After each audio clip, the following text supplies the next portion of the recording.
Bonjour, merci de nous rejoindre sur TV Fil 78, nouvelle édition du 7-8. L'actu, voici les titres de ce vendredi.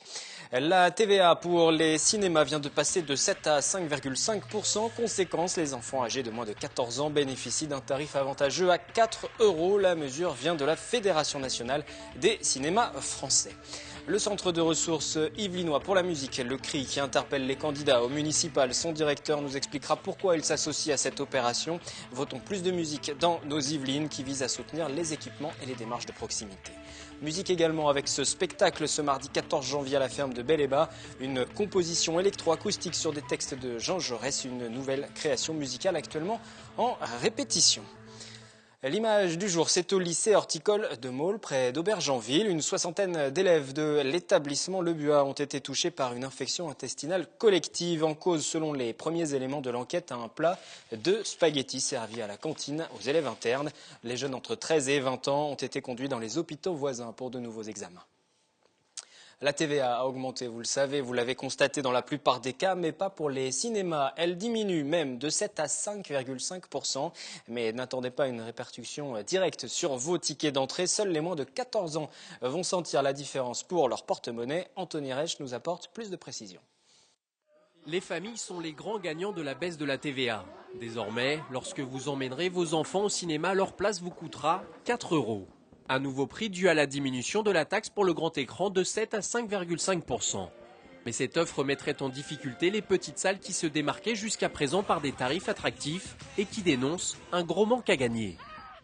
On peut pratiquer des tarifs plus bas, donc permettre à plus de monde de venir dans les salles, mais nous, ça va encore nous baisser encore un petit peu. Bon, c'était un tout petit peu plus cher, mais ça va encore nous baisser un tout petit peu. Ça va jouer sur notre chiffre d'affaires, quoi. Et comme on sait qu'on a des chiffres d'affaires qui sont un peu ric-rac, c'est un peu difficile. Ça va surtout profiter aux grands circuits. Grâce à des conventions signées avec les villes d'Elancourt et Maurepas, les jeunes habitants de ces communes payent déjà leur place au Ciné 7 entre 2,50 € et 3 €. Cette offre à 4 € est aussi une manière d'inciter les Français à revenir dans les salles, dont la fréquentation ne devrait pas dépasser les 200 millions d'entrées en 2013, soit 10% de moins qu'en 2011. Malgré l'effet d'annonce, cette baisse de la TVA est en réalité un simple retour à la taxation de 2012. La tranche des 6-14 ans représente à l'heure actuelle près de 10% des clients des salles obscures. Cette opération de réduction de la TVA devrait coûter près de 20 millions d'euros à l'industrie du cinéma français. Du cinéma à la musique, mais aussi à la politique. Le RIF, la Confédération des réseaux départementaux des musiques actuelles et amplifiées en Ile-de-France, lance cette opération Votons plus de musique dans nos villes pour 2014. Le centre de ressources yvelinois pour la musique véhicule sur le terrain cette initiative. Bonjour Thierry Duval. Bonjour. Vous êtes le directeur donc du CRI et le constat, c'est qu'aujourd'hui, malgré l'engouement du public pour la musique, il n'est pas possible d'en profiter pleinement. On manque de salles, on manque de structures. Voilà, c'est-à-dire qu'en fait, il y a un décalage entre l'image qu'on a de la musique qui est très présente dans notre société, à travers notamment des grands rassemblements, des grands festivals, des grandes salles qui se remplissent avec des artistes internationaux. Mais pour l'habitant, le mélomane au quotidien, aller voir des concerts de proximité, pour le musicien, trouver des endroits pour répéter, avoir des offres d'apprentissage adaptées à la musique qu'il a envie de jouer, ça reste très difficile. Vous parlez dans certains endroits de déserts musicaux, véritablement? Quand on regarde sur la carte des Yvelines, par exemple, c'est vrai qu'il y a des endroits où c'est très difficile d'avoir des endroits pour répéter, d'aller voir des concerts des artistes qu'on apprécie, dans des chants musicaux comme le reggae, le métal, voilà, des formes de rock, de chansons qui ne sont pas les plus populaires forcément. Ça s'explique comment? C'est un manque d'initiative de la part des politiques, par Alors, exemple? il y a peut-être une incompréhension générale, peut-être sur ce que sont les réalités de la musique dans notre société aujourd'hui, la manière dont les gens s'approprient différentes formes musicales, les besoins qu'ils ont justement en termes d'endroits adaptés pour les pratiquer, et ce qui est véhiculé par les grands médias. Donc on peut comprendre que des élus, des responsables ne sentent pas spontanément l'intérêt de développer des lieux pour les musiciens. C'est tout le rôle du CRI d'avoir cette dimension pédagogique, donc d'inviter les élus à réfléchir et à visiter, notamment c'est ce qu'on met en place, des endroits qui fonctionnent bien, qui répondent à ces attentes. Il y en a un certain nombre dans les Yvelines, heureusement, pour faire en sorte qu'un peu partout, les gens aient des réponses de proximité, parce que la question de proximité est très importante. On pourrait faire le parallèle avec le sport, où on comprend très bien que dans les villes, il y a besoin d'avoir des équipements sportifs pour que les gens pratiquent des sports en toute simplicité. C'est pareil dans la musique. Il y a beaucoup de gens qui ont une pratique amateur. Il y a un engouement formidable sur le fait de jouer d'un instrument, de jouer en groupe, de se produire. Et les réponses ne sont pas toujours présentes. Quels sont les mauvais élèves? Quelles sont Alors, les villes où il est difficile déjà de pratiquer la musique? Difficile. Alors, c'est plutôt la question d'avoir une réponse au niveau de la municipalité qui soit satisfaisante. Alors, c'est vrai qu'on cite souvent les deux plus grandes communes des Yvelines que sont Versailles et Sartrouville, où effectivement, c'est pas là où il y a le plus de réponses adaptées, ou peut-être il y a une posture qui est plus sur une logique d'offre, où on se dit il faut proposer à la population d'aller voir des concerts d'artistes internationaux ou nationaux, et pas forcément d'avoir une attention particulière et soutenue et à la hauteur, en tout cas par rapport à tous les habitants de cette ville qui ont des pratiques musicales très diverses, très variées, et qui appellent à des savoir-faire, des équipements très spécifiques. En revanche, il y a des villes où ça se passe plutôt bien. Voilà, il y a dans des le villes, département. après j'invite à aller consulter le site du CRI où l'ensemble des structures qui composent notre réseau, donc 20 structures sur le département des Yvelines, essayent justement d'apporter des solutions. Voilà, on a parlé de Rambouillet, Saint-Germain, Mantes, Achères. Où là, il existe aussi bien des voilà, structures pour Clignancourt, écouter les groupes, découvrir des nouveautés musicales et puis également des endroits où pratiquer cette musique. Justement, développer la musique, ça passe par quoi aujourd'hui? Par des salles pour que les groupes viennent se produire, ça passe par la promotion, le soutien, peut-être même financier pour les jeunes groupes. Ça passe par quoi? Alors, ça passe par effectivement déjà prendre conscience de ce que ça veut dire l'engagement dans la musique. C'est pas qu'une question culturelle ou artistique, c'est aussi un enjeu social, puisqu'il y a beaucoup de gens qui trouvent leur épanouissement, leur raison d'être même dans la pratique musicale. C'est un enjeu aussi d'insertion professionnelle, puisqu'il y a beaucoup d'artistes. On en a des exemples dans les Yvelines qui ont trouvé leur voie professionnelle en étant accompagnés dans leur pratique, pris en compte, acceptés. Et donc c'est un enjeu qui est très large et qui mérite effectivement des temps de discussion avec les responsables culturels, les élus, pour qu'ils puissent ensuite, sur leur commune et à la taille de la commune, on n'est pas pour la mise en place de salles partout dans toutes les communes, ce n'est pas du tout l'idée, mais qu'on essaye d'avoir une logique d'aménagement du territoire satisfaisante et un peu plus développée qu'elle ne l'est aujourd'hui. C'est pour ça qu'à travers toute l'île de France est lancée cette opération Votons plus de musique, et notamment aussi forcément sur le terrain yvelinois. Ça va se passer comment cette opération Votons plus de musique? C'est quoi? Alors déjà, il y a la et diffusion à large échelle d'une plaquette qui explique un peu cette démarche. On va il y nous a un site l'envoyer et internet aussi, communiquer. bien sûr, Voilà, qui va s'afficher. très important, Vous un pouvez site dire. internet fédérateur qui s'appelle plusdemusique.fr, sur lequel vous trouverez des arguments, des éléments pédagogiques. On a aussi Oldelaf, un artiste reconnu qui a participé à la création de pastilles vidéo qui explicitent un petit peu ces besoins des musiciens. On va organiser début février des temps de communication importants au niveau régional pour mobiliser un peu les gens et expliquer en quoi effectivement tout ce mouvement est important.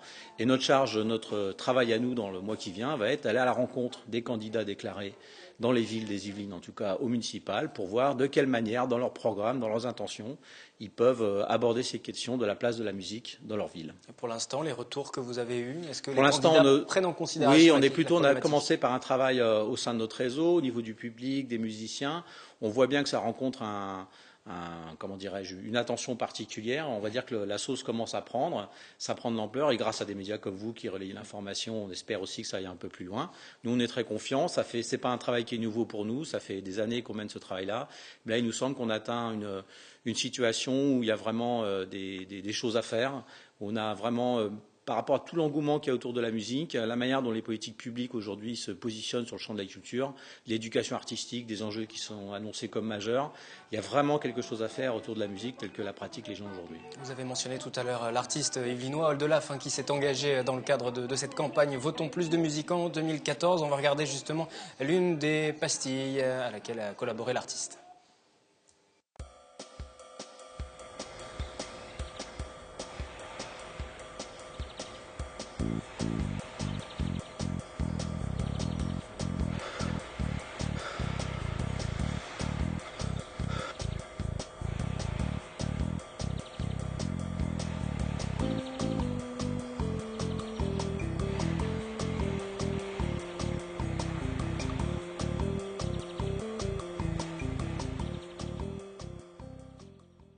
Petite pastille signée notamment Oldelaf, Votons plus de musique en 2014. Vous appelez aussi les citoyens à s'engager dans cette campagne et Voilà. d'interpeller les candidats, leurs maires sortants par exemple. Exactement. Donc l'idée, c'est que toute cette démarche avec l'argumentaire qui est présent sur ce site, sur les plaquettes, puisse être repris par les citoyens, par les associations locales qui se retrouvent dans ce combat, en quelque sorte, pour aller interpeller leurs élus au niveau local. Nous, on arriverait en quelque sorte en soutien. Sur le site internet, il y a la possibilité de voter concrètement en cliquant et en s'inscrivant sur ce site pour cumuler, agréger comme ça comptabiliser en tout cas tous les gens qui sont intéressés par cette campagne. Donc j'invite les gens très largement, les mélomanes, les musiciens bien sûr, à aller sur ce site et à se faire connaître. Tout à l'heure, vous l'avez dit, et j'aimerais que l'on conclue aussi avec ça. La musique, c'est un élément social important, surtout en cette période peut-être un peu difficile. Vous le ressentez aussi sur le terrain? C'est depuis le début, ça l'a toujours été. C'est-à-dire qu'en fait, ça construit la vie des gens. Ceux qui s'engagent dans un parcours musical notamment, qui jouent d'instruments, qui montent des groupes, ça structure un peu leur identité, leur parcours de vie.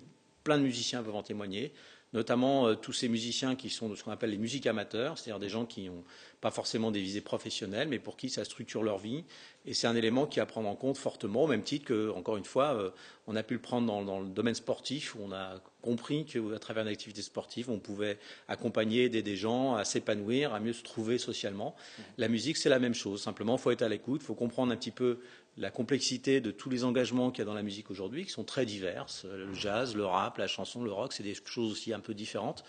Donc ça invite à comprendre un petit peu ce qui se passe sur sa cité, sur sa ville, et à aller à la rencontre des acteurs locaux. Le CRI existe depuis combien Alors de la temps? démarche de réseau, c'est 1989. Voilà, ça fait 25 ans, on les a célébrés au mois de décembre l'année Et c'est la dernière. première fois qu'une telle opération est menée? Oui, c'est la première 25 fois, et cette fois c'est au niveau régional. C'est 200 structures au niveau régional qui se mobilisent autour de cette action. C'est la première fois qu'on le fait de manière aussi structurée, organisée, et peut-être avec des moyens un peu comme ça importants, on va dire. Ceci dit, l'action du CRI a toujours été cette action pédagogique. On reçoit régulièrement des élus de communes qui veulent en savoir plus sur ces réalités musicales, qui veulent voir des équipements, des lieux qui fonctionnent, des studios de répétition, des petites salles de concert, pour comprendre un petit peu comment ça peut fonctionner, combien ça coûte, à quoi ça sert, quel public ça touche. Donc c'est un travail pédagogique au quotidien qu'on mène. Là, on veut vraiment marquer le coup, aller au-devant de tous les gens qui sont concernés, pour faire comprendre qu'il y a vraiment quelque chose à jouer en termes de politique locale autour de la musique aujourd'hui. La musique, un enjeu du prochain scrutin des municipales. Merci Thierry Duval Merci d'être beaucoup. venu sur ce plateau, directeur du CRI. Le site internet plusdemusique.fr au niveau de la région Île-de-France. Votons plus de musique, c'est Todd Delaf qui nous le dit pour conclure.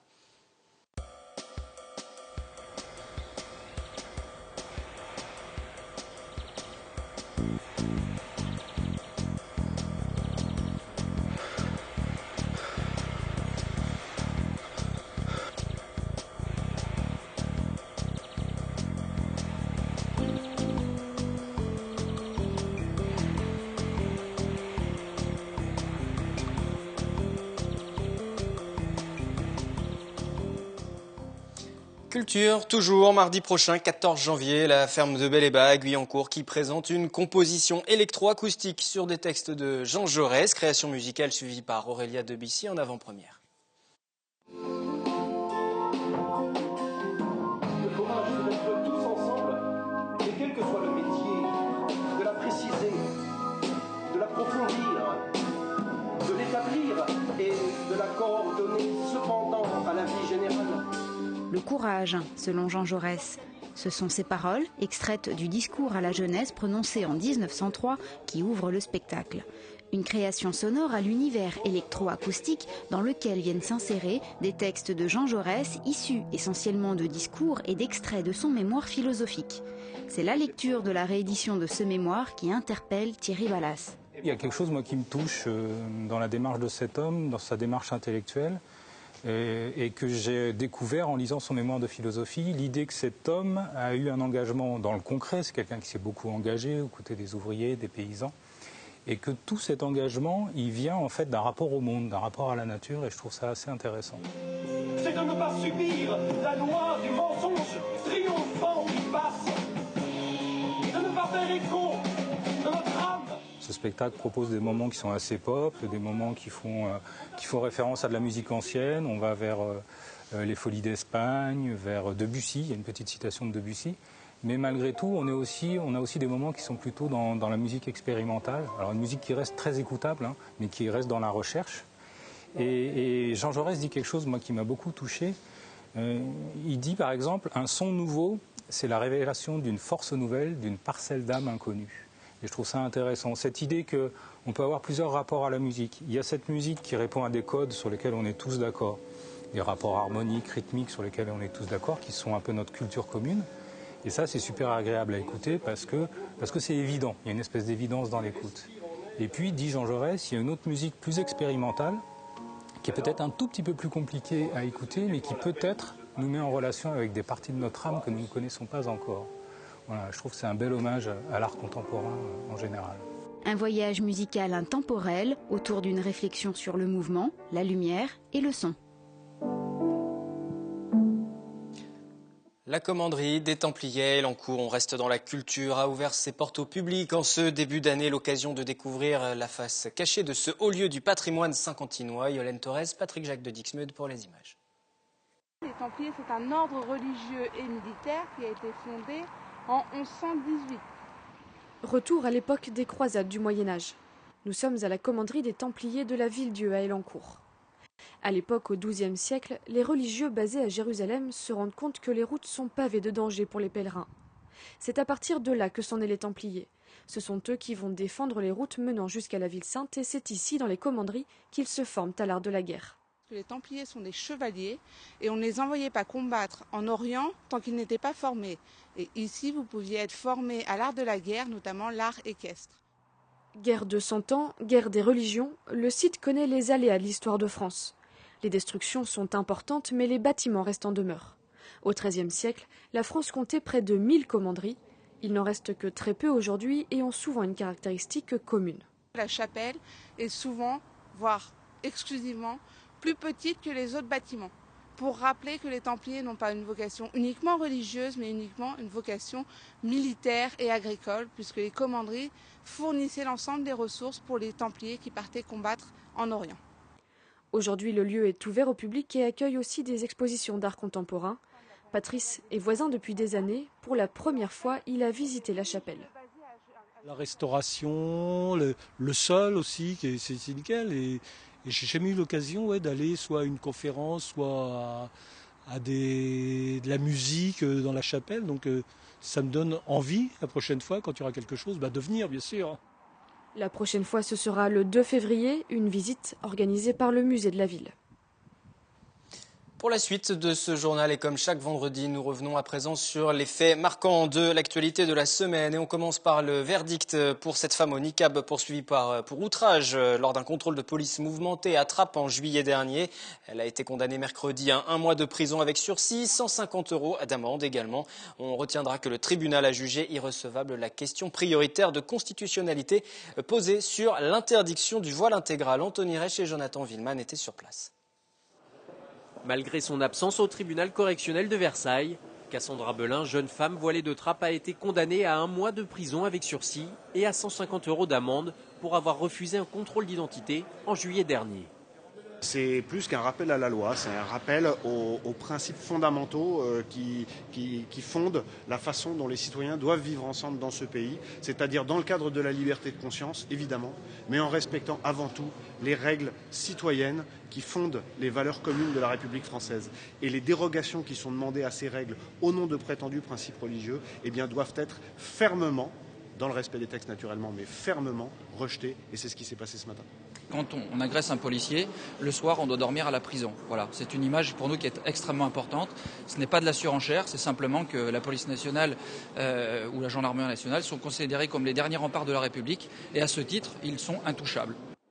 Une absence d'ailleurs déplorée par la présidente du tribunal qui a regretté qu'un débat ne se soit pas engagé et qui voulait proposer à la Saint-Quentinoise un stage de citoyenneté. Le tribunal a également jugé irrecevable la question prioritaire de constitutionnalité sur l'interdiction du voile, soulevée par l'avocat de la jeune femme de 20 ans, convertie à l'islam. Dans l'absolu, ce n'est pas une décision sévère, mais vous savez que je faisais de cette affaire une affaire de principe, notamment concernant la loi de 2011 sur l'interdiction du port du voile.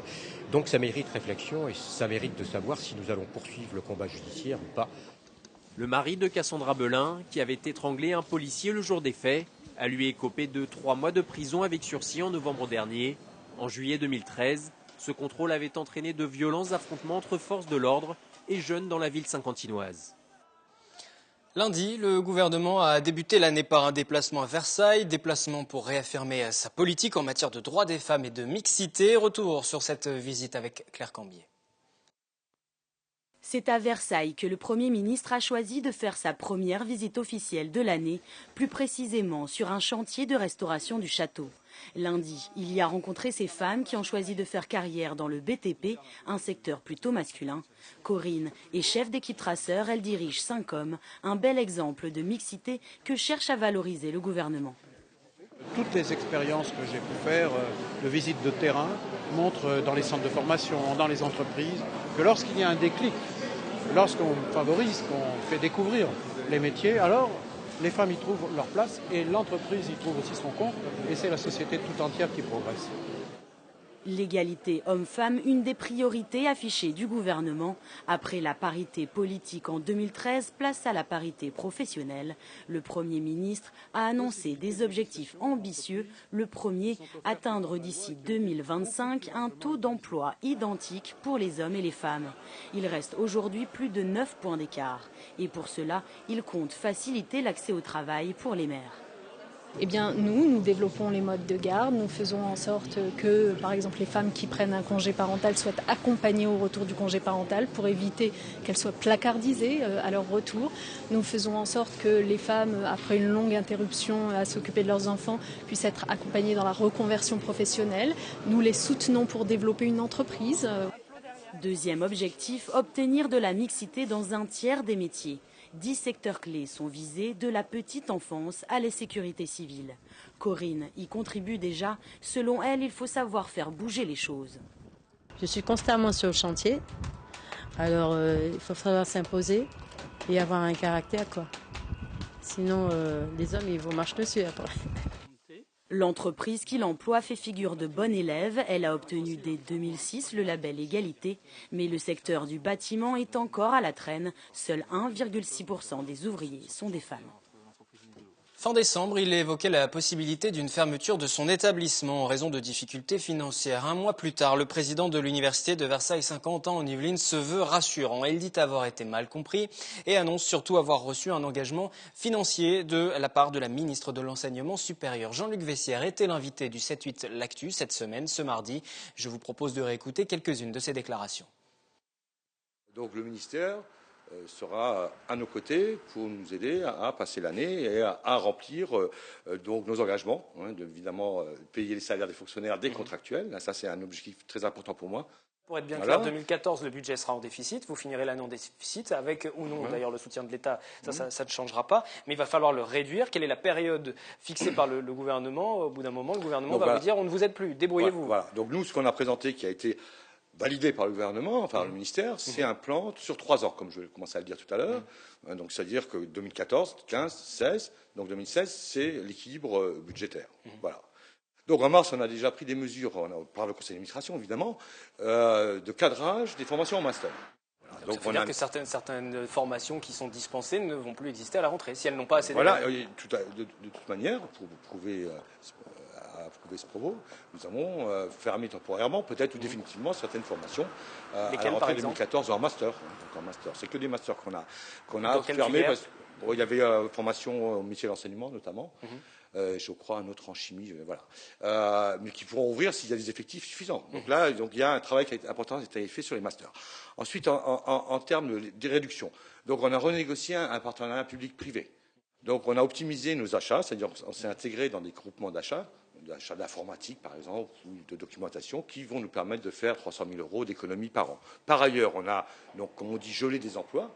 Vous parliez tout à l'heure de ces parents qui souhaitaient inscrire leurs enfants en septembre prochain. Vous espériez qu'ils continuent à le faire. Vous n'avez pas peur que ça freine un petit peu les envies de certains de venir sur le territoire? C'est clair, je pense que vous en êtes bien conscient qu'il y a eu pas mal de communications un petit peu, je dirais, délétères, qui ont pu écorner l'image de l'université. Et si je suis là ce soir, c'est justement pour rassurer non seulement ma communauté, mais également les parents des futurs étudiants, pour dire quel est mon combat par rapport à la défense de la qualité reconnue de l'université en termes de réussite, d'insertion.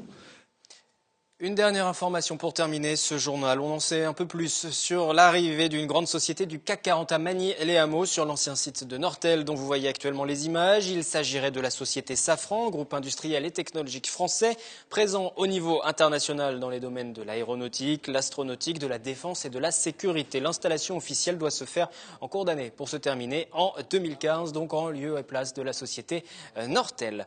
On se quitte pour la dernière fois avec vos résolutions pour cette nouvelle année et puis on se retrouve dès lundi pour une nouvelle semaine d'actualité locale. Excellent week-end. J'ai pas de résolution pour 2014. On continue comme avant et puis c'est tout. De voir la vie plus au présent qu'au futur. Essayer de vivre chaque moment comme il doit être pris. Mes résolutions, faire un peu de sport. Voilà. Passer du doute philosophique à certaines certitudes, mais comme je n'aurai pas de certitude en utilisant le doute philosophique, je crois que je vais m'en tenir au doute philosophique. La bonne résolution, c'est trouver un logement, parce que je suis en train de déménager. 2012, c'était arrêter de fumer. Ça, c'est fait. 2013, j'ai arrêté l'apéritif, c'est fait. 2014, allez, je me mets au sport.